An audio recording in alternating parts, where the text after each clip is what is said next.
कहानी। एक साहूकार के बेटे की बहू थी।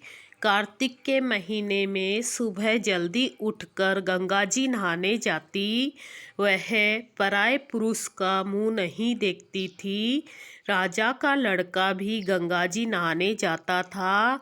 राजा का लड़का कहता कि मैं सुबह नहाता हूँ, मेरे से पहले कोई भी नहीं नहाता। जब 5 दिन कार्तिक के बीत गए तो उस दिन साहूकार के बेटे की बहू नहा कर जा रही थी और राजा का बेटा आ रहा था। शोर सुनकर जल्दी से वह जाने लगी, जिससे अपनी मोती की माला वहीं पर भूल गई। तब राजा के बेटे ने वह मोती की माला देखी तो देखकर कहा, यह माला इतनी सुंदर है तो पहनने वाली कितनी सुंदर होगी।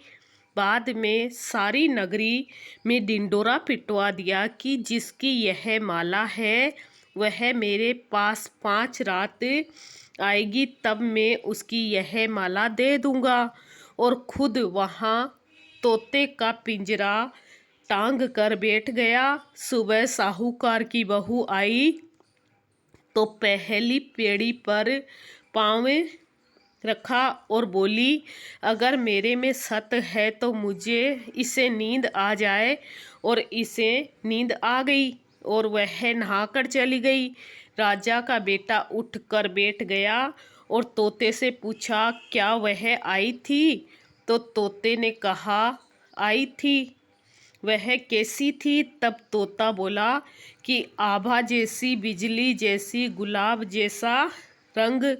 राजकुमार ने कहा कि आज तो मैं अंगुली चीर कर लेट जाऊंगा, फिर मुझे नींद नहीं आएगी। दूसरे दिन वह अंगुली चीर कर बैठ गया। जब वह आई तो भगवान से प्रार्थना करने लगी। राजकुमार को नींद आ गई और वह नहाकर चली गई। तब उसने उठकर तोते से पूछा तो तोते ने सारी बातें बता दी। तब राजकुमार बोला, मैं आँखों में मिर्च डालकर बैठूंगा। और रात को मिर्ची डालकर बैठ गया और वह आई और चली गई। राजकुमार ने तोते से पूछा कि आई थी? तो उसने कहा, आई थी। फिर उसने कहा, आज तो बिना बिस्तर के बैठूंगा। और वह रात को बिना बिस्तर के बैठ गया। जब वह नहाने आई तो फिर भगवान से वही बात कही तो राजकुमार को नींद आ गई। जब वह नहाकर जाने लगी तो आंख बंद करके चली गई। राजकुमार ने उठकर देखा तो वह नहाकर चली गई। तो वह बोला कि आज तो मैं आग की अंगीठी रख बैठूंगा, जिससे नींद नहीं आएगी। और वह अंगीठी रख कर बैठ गया। साहूकार की बहू ने भगवान से कहा कि 4 रात तो निकाल दी आपने, आज की रात और निकाल दो। भगवान ने उसका सत रखा और उसे नींद आ गई। जब वह नहा कर जाने लगी तो वह तोते से बोली कि पापी से कह देना तेरी 5 रात पूरी हो गई है, इसलिए मेरी मोतियों की माला मेरे घर भेज देना। फिर राजा ने तोते से पूछा कि वह आई थी? तो तोते ने कहा कि वह आई थी और उसने अपनी माला मंगवाई है।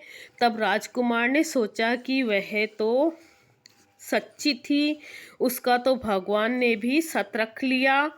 थोड़े दिन बाद राजकुमार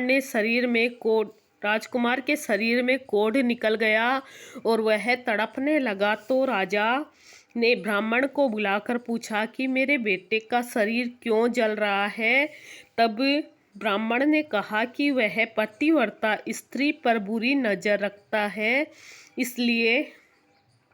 इसलिए यह रोग लगा है। तब राजा ने पूछा कि अब कैसे ठीक होगा। तब ब्राह्मण ने कहा कि उस राजकुमार की बहू को धर्म की बहन बना ले और उसके नहाए हुए जल से नहाए तो इसका कोढ़ ठीक हो जाएगा। राजा उसकी माला लेकर घर गया और साहूकार से कहा कि यह माला आपकी बहू की है और उसके नहाए हुए जल से मेरे बेटे को नहला दो। साहूकार ने कहा, वह तो किसी पर पुरुष का मुंह भी नहीं देखती है। इस नाली के नीचे राजकुमार को बैठा देना। जब वह नहाएगी तो ऊपर से वह पानी आ जाएगा। बाद में राजकुमार बैठ गया और नहाया तो उसकी चंदन जैसी काया हो गई। हे पंच भिखु देवता, जैसा साहूकार की बहू का सत रखा वैसा सबका रखना। बस तीर्थ यहाँ की कहानी कही है मैंने।